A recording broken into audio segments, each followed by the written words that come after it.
UPST stock analysis and price predictions for Friday. Is Upstart Holdings stock a buy? I'll be breaking all that down in this very brief short 1 minute video. Now, especially just looking at UPST, I'm looking to take it further up.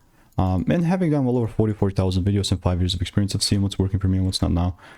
With this in particular, you can see I had like 3 longs, separate longs, and well, which is why I have these 3 links here. And since that has already happened, I'm looking for a very similar thing, you know, just double down for a very similar thing. But all that's left is just I must see a second break above 71.43.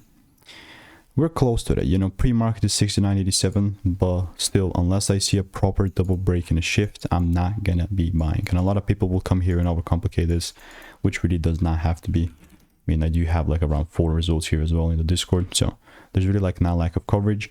And yeah, corrections are part of the game, and I like corrections because it's in those situations where I can buy as long as the rules are met for the confirmation. So if you want to stay tuned and get free money making emails and insights, click the first link in the description. See you in the next one.